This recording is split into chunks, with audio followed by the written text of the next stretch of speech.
Tired of your car insurance rate going up, even with a clean driving record? You're not alone. That's why there's Jerry, your proactive insurance assistant. Jerry compares rates side by side from over 50 top insurers and helps you switch with ease. Jerry even tracks market rates and alerts you when it's best to shop. No spam calls, no hidden fees. Drivers who save with Jerry could save over $1,300 a year. Switch with confidence. Download the Jerry app or visit jerry.ai/Libsyn today. That's JERRY.ai/LIBSYN. Hey listeners, this is Peter and welcome back to the History Shorts. Today's episode is brought to you by the Podcast Republic, your ultimate listening app.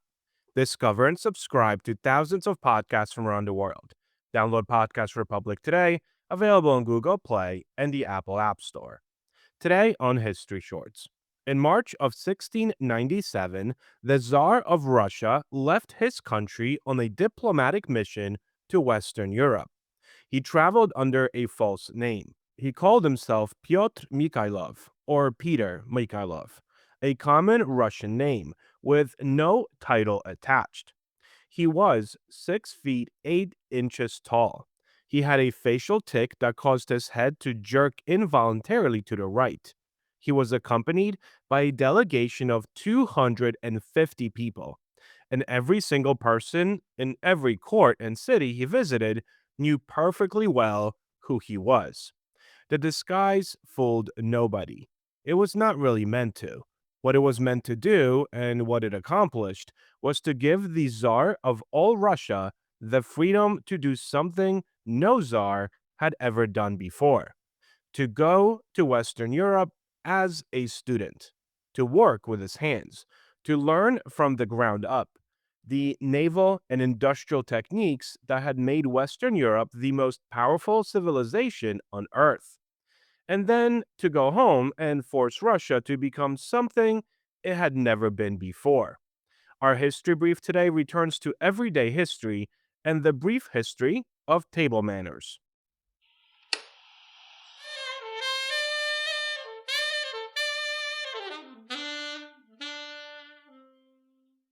A quick word from our sponsors. This episode is brought to you by Progressive Insurance. Do you ever find yourself playing the budgeting game? Well, with the Name Your Price tool from Progressive, you can find options that fit your budget and potentially lower your bills. Try it at Progressive.com. Progressive Casualty Insurance Company and Affiliates. Price and coverage match limited by state law. Not available in all states. This day in history. On August 25, 1718, the infamous pirate Blackbeard began blockading the port of Charleston, South Carolina, holding the city hostage for nearly a week in one of the bloodiest acts of piracy in colonial America. On August 25, 1944, Allied forces liberated Paris after 4 years of Nazi occupation. As French troops entered the capital, jubilant crowds filled the streets, marking one of the defining moments of World War II in Western Europe. Story of the day. Peter I had come to power in one of the most turbulent successions in Russian history. Born in 1672, the 14th child of Tsar Alexis, he had survived a childhood of court intrigue, a regency controlled by his half-sister Sophia, and a near-death experience during the Streltsy Rebellion of 1682, when he watched members of his family court murdered by mutinous palace guards. He had emerged from this childhood with a personality that combined genuine intellectual curiosity with a capacity for violence that alarmed many, even by the brutal standards of Russian court politics. He was also, by his mid-20s, obsessed with ships. Russia in the 1690s was a landlocked empire, powerful in its vast territory, but cut off from the sea lanes that connected Western Europe to global trade, global power, and global knowledge. Peter had built toy boats as a boy on a lake outside Moscow. He had graduated to real boats. He had launched a naval campaign to capture the Ottoman fortress of Azov, which gave Russia access to the Black Sea. But he wanted more. He wanted a navy. He wanted a window into the world, and to build what he wanted, he needed to understand what he did not know. The Grand Embassy was his solution. The embassy left Moscow in March of 1697 with diplomatic objectives: building a coalition against the Ottoman Empire, establishing trade relationships, recruiting European specialists, and one objective that was entirely personal. Peter wanted to learn shipbuilding. He first went to the Dutch Republic, then the greatest maritime power in the world, and the source of the naval knowledge Peter most wanted. In Amsterdam, he enrolled in the shipyards of the Dutch East India Company under his assumed name. He worked as a carpenter. He showed up at dawn, swung an axe, shaped timber, learned the practical craft of wooden ship construction from the men who did it every day. His fellow workers knew who he was, but they pretended not to. Peter found this arrangement satisfactory. He worked the yards for months, learned everything the Dutch could teach him, and found, somewhat to his frustration, that Dutch shipbuilding was excellent in practice, but weak in theory. The Dutch built ships by intuition and experience. They could not really explain in the mathematical and engineering terms Peter was hungry for at the time, why a ship was designed the way it was. He needed England for that. Peter arrived in England in January of 1698 and went immediately to Deptford near London, home of the Royal Navy's dry docks, and crucially, of the theoretical knowledge of naval architecture that the Dutch had lacked. The English government, anxious to please the Tsar of Russia, arranged for him to rent a distinguished private house near the yards, belonging to the diarist John Evelyn, who was on the continent at the time. What Peter and his delegation did at the court has been described by Evelyn's staff, by subsequent investigations, and by a bill submitted to the English government for compensation, which was, by the standards of the era, quite extraordinary. The floors were ruined, the furniture was destroyed, the paintings were used for target practice. The famous holly hedge, which Evelyn had spent years cultivating into a showpiece, was reportedly demolished by Peter and his companions, who amused themselves by running wheelbarrows through it repeatedly. The English government eventually paid Evelyn the equivalent of £7,000 in compensation. Peter, meanwhile, had spent his English months productively. He visited the Royal Observatory. He met with scientists, engineers, and naval architects.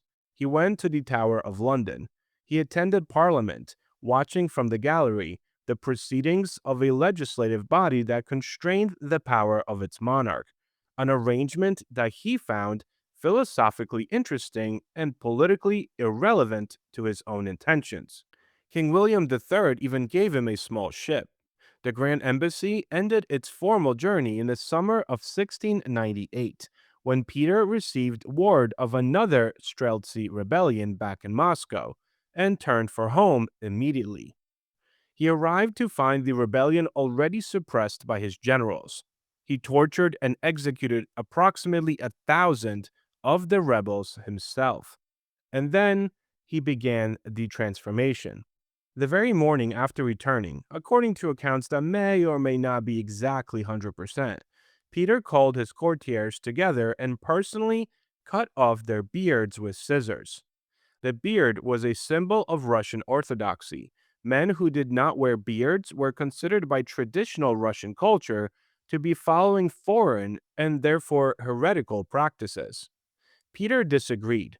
He introduced a beard tax. Men who wished to keep their beards could do so by paying the state annually. He mandated Western dress. He introduced the Julian calendar to bring Russia in line with European practice. He reorganized the army on Western models. He founded the city of St. Petersburg, built on a swamp at enormous human cost, its workers dying in the thousands, as Russia's window on the Baltic and on Europe. He created the Russian Navy, using the knowledge and the specialists he had recruited on the Grand Embassy. He forced a vast, traditional Orthodox empire to remake itself in the image of what he had seen in Amsterdam and in England.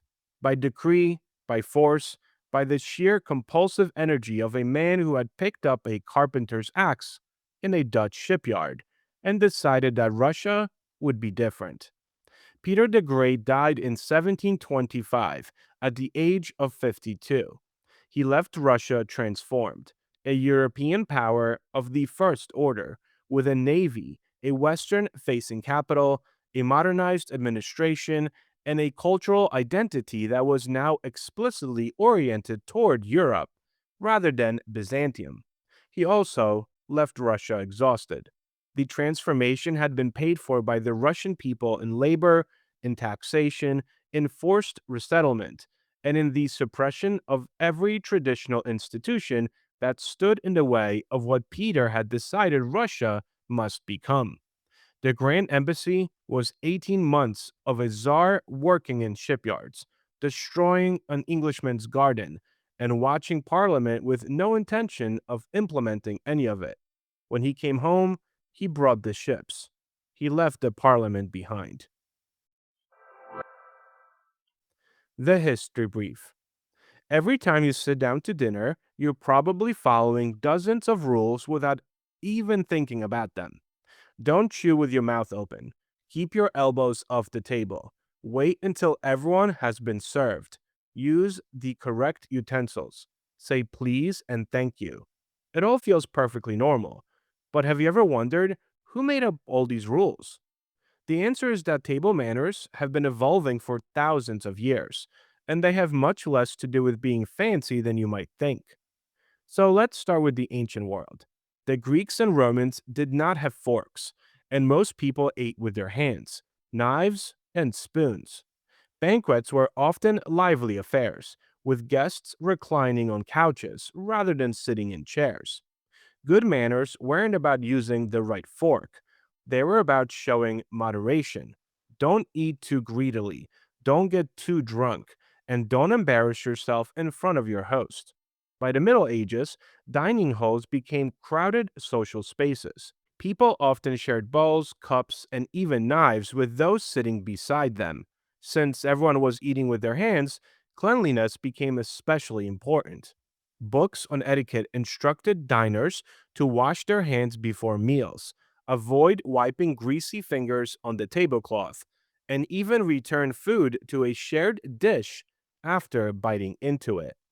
Believe it or not, one medieval etiquette guide even advised people not to blow their nose into the tablecloth. Apparently, someone had to be told. As Europe entered the Renaissance, table manners became more refined. The fork slowly gained acceptance, napkins became common, and wealthy households developed increasingly elaborate dining customs. One of the biggest influences came from Catherine de' Medici, the Italian noblewoman who became Queen of France in the 1500s. Although historians debate exactly how much credit she deserves, Italian dining customs, including greater use of forks and more formal etiquette, spread widely through the French court during this period. Then came the age of etiquette books. In the 1700s and 1800s, publishers produced manuals explaining exactly how respectable people should behave at the dinner table. Where should your hands go? Which spoon should you use? How should you pass the bread? The rules multiplied. Victorian society especially viewed good manners as a sign of education, discipline, and social standing. Some customs had surprisingly practical origins. People were told to chew with their mouths closed because open mouth chewing spread food and looked unhygienic. Waiting for everyone to be served encouraged fairness.